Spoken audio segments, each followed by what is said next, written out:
नमस्कार, आपका बहुत बहुत स्वागत है आरएन टीवी नेशनल में। मैं हूं आपके साथ वर्षा शर्मा। रुक करेंगे छत्तीसगढ़ की खबरों की ओर। मुख्यमंत्री विष्णुदेव साय ने अपने जन्मदिन के अवसर पर कहा कि वे हर साल अपने गांव में ही रहते हैं और अपने घर पर मां का आशीर्वाद प्राप्त करते हैं। मुख्यमंत्री ने इस मौके पर सादगी से जन्मदिन मनाने की बात कही और जनता के प्रति आभार भी व्यक्त किया। उन्होंने कहा कि उनकी प्राथमिकता हमेशा गाँव और आम लोगों की सेवा रही है। आज हमारा 62वां जन्मदिवस है और हर जन्मदिवस के समय हम अपने गांव, अपने घर में रहते हैं और मां का आशीर्वाद लेते हैं और परिवार के साथ, गांव वालों के साथ और हमारे कार्यकर्ताओं के साथ में श्री सत्यनारायण व्रत कथा का श्रवण करते हैं और सबका आशीर्वाद लेते हैं। तो आज भी हम गांव मां का आशीर्वाद लेने जा रहे हैं, शाम को वापस आ जाएंगे। तिल्दा नेवरा थाना क्षेत्र में पानी टंकी के पास वाद विवाद और झगड़े की सूचना पर पुलिस तत्काल घटनास्थल पर पहुंची है। पुलिस ने बताया है कि असामाजिक तत्व दीपक उरे, रुपेश जांगड़े और शिवा साहू उग्र होकर मारपीट पर उतारू होते हुए नजर आए हैं। पुलिस ने उन्हें धारा 170 बीएनएसएस के तहत गिरफ्तार कर लिया है। न्यायालय तिल्दा नेवरा में पेश किया गया और इसके साथ ही अनुविभागीय दंड अधिकारी ने आरोपी के जेल वारंट जारी किए हैं। पुलिस ने नागरिकों से अपील भी की है कि किसी भी विवाद की सूचना तुरंत थाने को दे ताकि समय पर कार्रवाई की जा सके।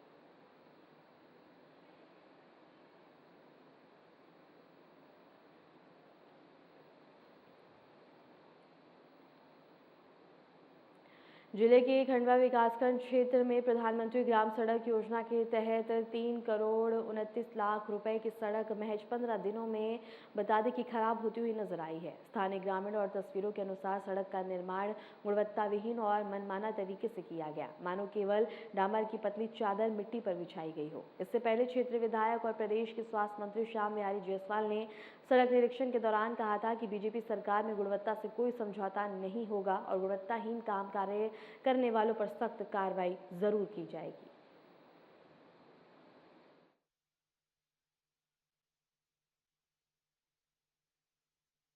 सड़कों के पूरे जिस प्रकार से इससे पहले भी मीडिया में गुणवत्ता को लेकर चला था, तो संबंधित विभाग पीएमजीएसवाई, पीडब्ल्यूडी और जिला कलेक्टर को मैंने निर्देश किया है कि सभी सड़कों के और जितने भी निर्माण कार्य हैं उनकी लगातार मॉनिटरिंग करें। अभी विभागीय बैठक लेकर भी मैंने इस बात के लिए कड़े निर्देश जारी किए हैं कि गुणवत्ता से कोई समझौता नहीं किया जाएगा। माननीय विष्णुदेव साय जी की सरकार, ये सुशासन की सरकार है, किसी प्रकार का लीपापोती या खराब गुणवत्ता काम बर्दाश्त नहीं होगा। सरगुजा जिले में नशे के खिलाफ आबकारी विभाग ने बड़ी कार्रवाई की है। आबकारी टीम ने प्रतिबंधित नशीले कैप्सूल के साथ 3 आरोपियों को गिरफ्तार किया है। सहायक जिला आबकारी अधिकारी रंजीत गुप्ता के नेतृत्व में 18 फरवरी को टीम ने दरबार क्षेत्र के बाजार से मुकेश गुप्ता को पकड़कर उसके पास 224 बता दें कि कैप्सूल बरामद किए थे। मुखबिर सूचना पर बतौली थाना क्षेत्र की पानी टंकी के पास घेराबंदी कर राहुल तिंगा और नितेश चौहान को गिरफ्तार किया गया और इनके पास से 472 नग कैप्सूल बरामद किए गए हैं।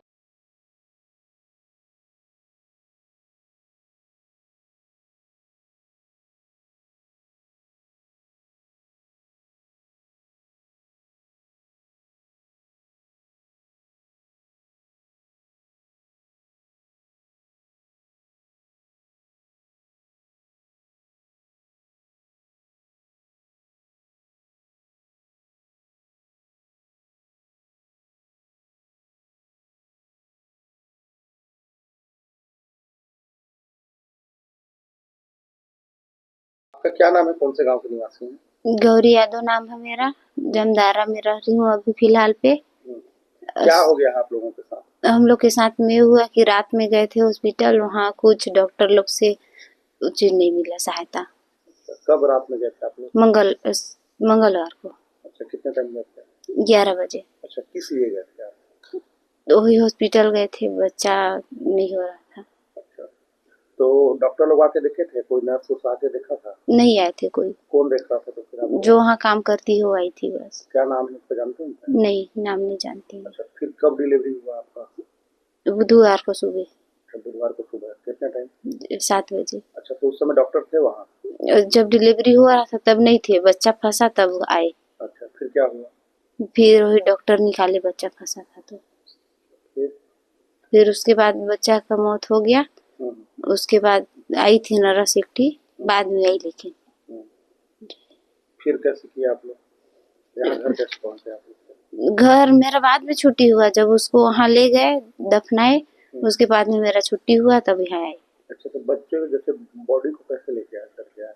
बच्चे का जो बॉडी था उसको मोटरसाइकिल से लेके आया, कैसे लेकर के घर आया? नहीं, घर लेके नहीं आए, उधर ही दफना दिए। कहाँ? वहीं शायद नदी में दफनाए। नदी के पास ही? जी। कुल्लू में? जी। तो आप लोग फिर जैसे छुट्टी हुआ घर को कुछ सुविधा उपलब्ध कराया गया है यहाँ लाने के लिए? जी, तब कराया गया था। किसकी लापरवाही से बच्चे की जा रही है? लापरवाही, डॉक्टर की लापरवाही से। अब आप क्या चाहते हैं आप इस पर? न्याय मिलना चाहिए हम लोग को।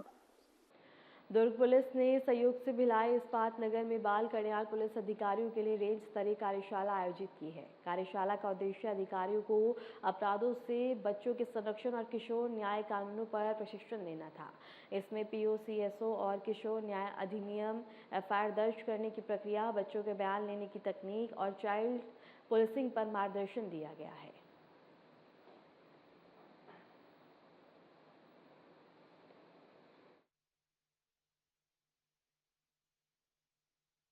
तो ये जो प्रशिक्षण हमने आयोजित किया है उसका उद्देश्य ये है कि जब बच्चा कई बार जो सिस्टम में आता है, सबसे पहले जो इंटरफेस होता है बच्चे का वो पुलिस के साथ है।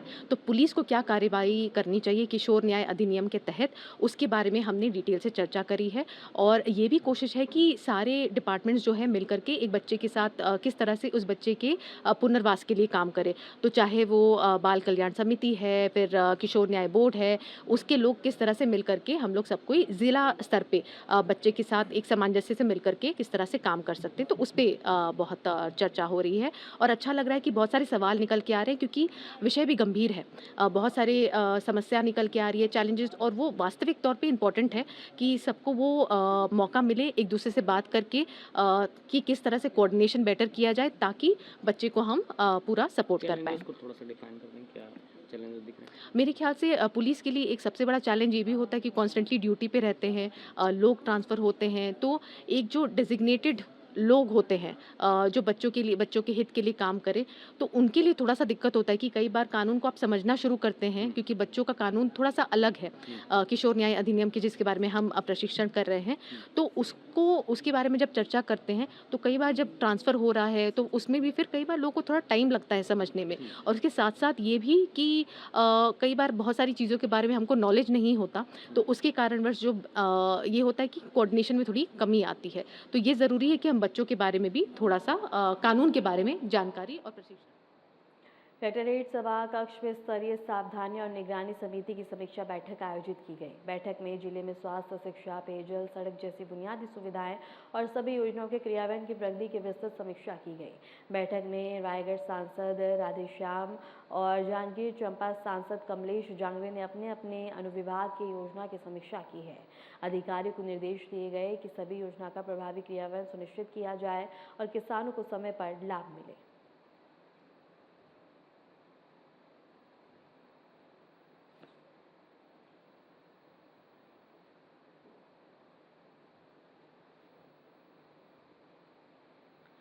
डेलवाड़ी के पास देर रात एक दर्दनाक सड़क हादसा हुआ, जिसमें युवक उत्तम कुमार की मौके पर ही मौत हो गई। मृतक की पहचान आधार कार्ड से हुई। उत्तम कुमार मोंगरा के बसल मार्ट में कार्यरत थे। हादसे की सूचना पर कटघोरा पुलिस मौके पर पहुंचे, शव को बता दें कि स्वास्थ्य केंद्र भेजा। जांच में तेज रफ्तार वाहन और रात का अंधेरा हादसे की मुख्य वजह मानी जा रही है। पुलिस ने नागरिकों से सावधान रहने और यातायात नियमों का पालन करने की अपील की है।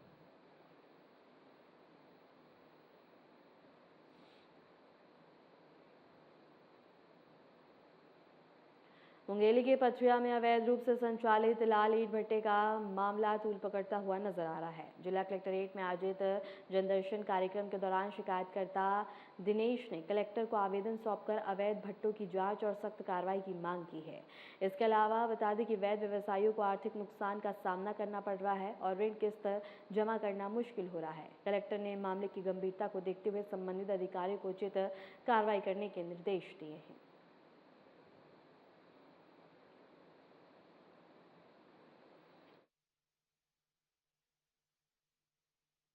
जनदर्शन के माध्यम से एक शिकायत पत्र प्राप्त हुआ है कि लाल हिल जो है उसके निर्माण के लिए मतलब खनिज जो इसका दोहन हो रहा है एक तरीके से खरीदा था, तो इसके संबंध में विधिवत जांच किया जाएगा और अगर कोई जैसे प्राइवेट इंसान बनाना चाहे तो उसका क्या क्राइटेरिया है इसको भी चेक करवाया जाएगा और अगर कोई नियम विरुद्ध काम कर रहा है, अवैध खनन कर रहा है तो उसके संबंध में जांच कार्रवाई करके नियमानुसार फिर उनके ऊपर कार्रवाई की जाएगी। ऐसा कुछ जानकारी तो मैम कि यहाँ पर क्षेत्र में जो कितने ईंट भट्टे का अभी कोई संचालन हुआ है, ऐसा कुछ रिकॉर्डेड है क्या?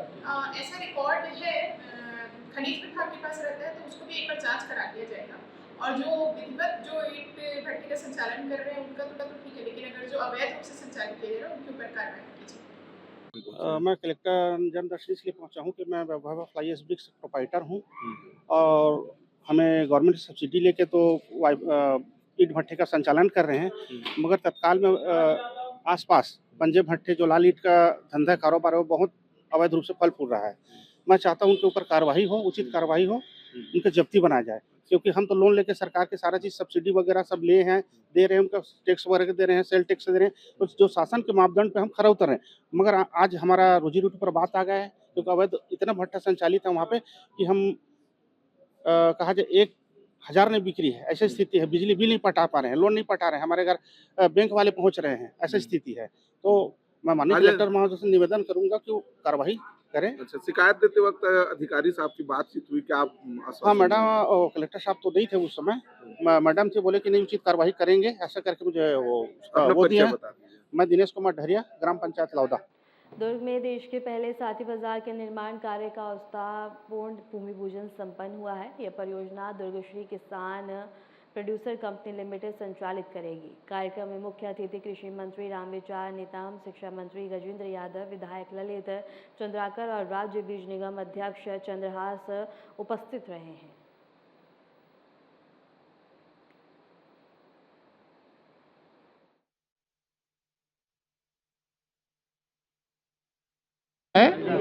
हमारे यहाँ के लोकप्रिय विधायक और हमारे लोकप्रिय बीज विकास निगम के हमारे चेयरमैन चंद्रहास चंद्राकर जी के विशेष पहल प्रयास से जब ये योजना आया तो इस योजना की जानकारी इन्होंने लिया और इसके बाद इन्होंने एक बहुत बड़ा अपने योगदान देते हुए दुर्ग जिले में ही स्थापित करने का सबसे पहला प्रस्ताव, और प्रस्ताव ही नहीं बल्कि जमीनें देने का, अच्छे जगह में जमीन देने का एक इन्होंने हिम्मत दिखाया और काम जो किया, और उसी के तहत एक बृहद योजना बना करके साथ ही बाजार बनाने का आज हम लोगों ने भूमि पूजन किया है। निश्चित ही यह जिस उद्देश्य को लेकर के आत्मनिर्भर भारत, आत्मनिर्भर किसान, जो साथी बाजार बन रहा है ये देश का पहला साथी बाजार है जो कि पूरे देश में ये संचालित होना है और दुर्ग से इसकी शुरुआत हो रही है। जो साथी बाजार का उद्देश्य है वो मुख्यतः किसान और महिला स्वयं सहायता समूह के लिए ही है। लखपति दीदी योजना और किसानों के जो उत्पाद है वो डायरेक्ट खेत से पब्लिक तक पहुँचे, क्योंकि अगर बीच में कोई मीडिएटर आता है तो वो रेट किसानों को उसका लाभ नहीं मिल पाता है, रेट बढ़ जाता है और आम नागरिक तक भी वो जो पहुँचते काफ़ी रेट हो जाता है। तो इसकी वजह से उद्देश्य यही है कि इसमें डायरेक्ट किसान से जनता को जो है ऑर्गेनिक रूप से जो है उनको उत्पाद मिले, उसके साथ ही महिलाओं को भी जो वो काम कर रहे हैं उनके लिए बेहतर प्लेटफॉर्म मिले और काफ़ी सारे यहाँ पे शॉप्स हैं जिस परीक्षा की तैयारी कर रहे छात्रों की पढ़ाई प्रभावित ना हो, इसके लिए गरियाबंद कलेक्टर भगवान सिंह ध्वनि विस्तारक यंत्रों पर पूर्ण प्रतिबंध लगा दिया है। यह आदेश बता दें कि अधिनियम के तहत जारी किया गया आदेश के अनुसार यह प्रतिबंध 29 अप्रैल तक लागू रहेगा। जिले में इस समय लगभग 13,000 छात्र 10वीं और 12वीं बोर्ड की परीक्षाओं में शामिल हो रहे हैं। कलेक्टर ने कहा है कि ये कदम छात्रों की शांति और सुरक्षित परीक्षा वातावरण सुनिश्चित करने के लिए उठाया गया है।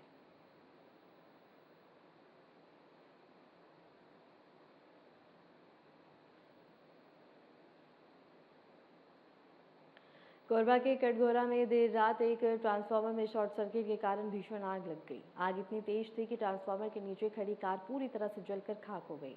आग ने कुछ ही देर में विकराल रूप ले लिया और आसपास अफरा तफरी मच गई। पुलिस पेट्रोलिंग टीम मौके पर पहुंची और स्थिति को संभालने की कोशिश की गई है।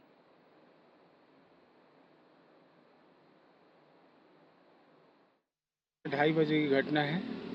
पहले स्पार्क हुआ, स्पार्किंग होने के बाद नीचे कचरे में आग लगा, उसके बाद फिर स्पार्क हुआ, उसके बाद लाइट गोल हो गया। बहुत जम से स्पार्क हुआ, उसके बाद जो नीचे स्पार्किंग का छींटा लगा ना, तो उससे पूरे कचरे में आग लग गई। आग बढ़ते वो कार में लग गई और कार के बाद बच गई कि दुकान तरफ आग नहीं बढ़ा। और जो मेन मुद्दा था, कचरे के नाम से आग लगी। पंकाजूर में मूलभूत सुविधाओं की कमी से स्थानीय लोग लगातार परेशान हैं। लंबे समय से नाली निर्माण न होने के कारण जलभराव और गंदगी की समस्या बनी हुई है। बरसात के मौसम में हालात और बिगड़ जाते हैं, जिससे लोगों को रोजाना कठिनाइयों का सामना करना पड़ता है। स्थानीय शिवसेना, वार्डवासियों और पार्षद ने मिलकर प्रशासन को ज्ञापन सौंपा। वार्डवासियों ने कहा है कि कई बार समस्याओं की ओर ध्यान दिलाने के बावजूद अब तक कोई ठोस कार्रवाई नहीं हुई है।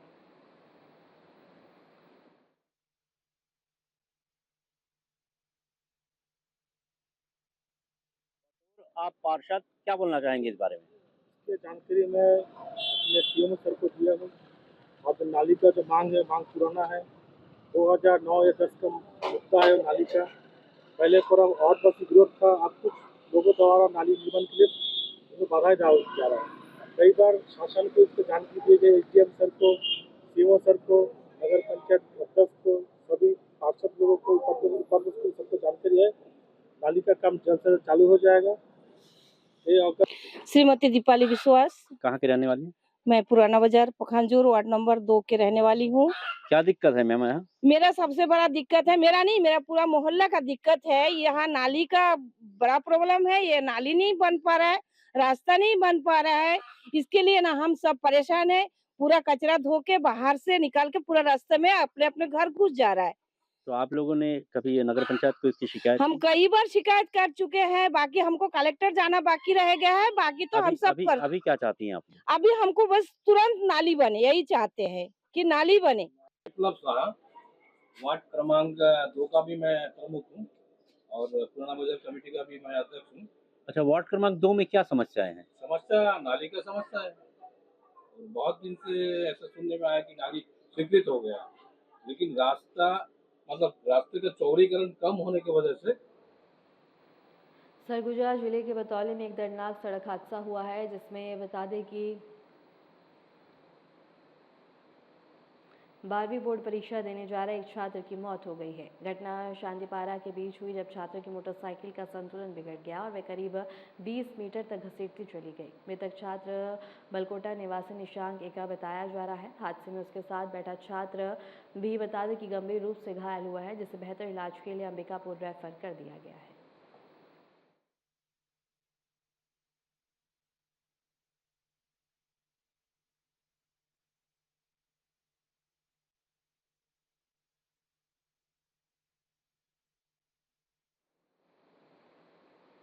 पंकाजूर नगर पंचायत के अध्यक्ष ने अपने कार्यकाल का 1 वर्ष पूरा होने पर नगर में किए गए विकास कार्यों और आगमय योजना की जानकारी दी।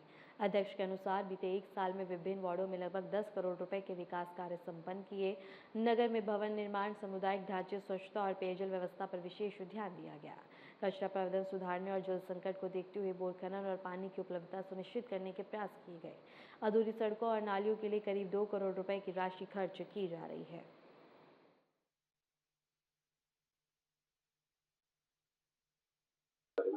देखिए, 1 साल के कार्यकाल में हमने लगभग 10 करोड़ रुपया का काम क्या विकास कार्य किए हैं, जिसमें महातारी घाट लगभग 7 लाख का, आपसी प्रतिष्ठालय 50 लाख का, सांस्कृतिक भवन लगभग 40 लाख का, डोम सेट लगभग 40 लाख का, सांप्रदायिक भवन लगभग 20 लाख का। वर्तमान में 2026 में आपको 2 करोड़ का रोड नाली जो वर्तमान में हम टेंडर लगाए हैं, जिसका काम अति शीघ्र शुरू होने वाला है। और आपको 10 लाख का ई रिक्शा जो हमने घर घर से स्वच्छता दीदियों ने कचरा उठाते हैं, ई रिक्शा का 3 ई रिक्शा का व्यवस्था की है। उसके लिए डस्टबिन भी मंगाए, जो कहीं भी कचरा चाय दुकान ठेले में ना बाहर में ना गिराए। सरगुजा के लखनपुर विकासखंड में सामुदायिक स्वास्थ्य केंद्र में डॉक्टर और नर्स की कमी ना गंभीर शास्त्री को जन्म दिया है। 16 फरवरी 2026 की रात गर्भवती महिला गौरी यादव को प्रसव पीड़ा होने पर अस्पताल लाया गया। अस्पताल में डॉक्टर और स्टाफ नर्स अनुपस्थित होने के कारण प्रसव स्वीपर श्यामपति द्वारा कराया गया। प्रसव के दौरान बच्चा फंस गया। सूचना पर डॉक्टर पहुंचे, लेकिन तब तक नवजात की मौत हो चुकी थी। यह घटना स्वास्थ्य केंद्र में डॉक्टर और स्टाफ की कमी और प्रशासनिक लापरवाही पर गंभीर सवाल उठाती है।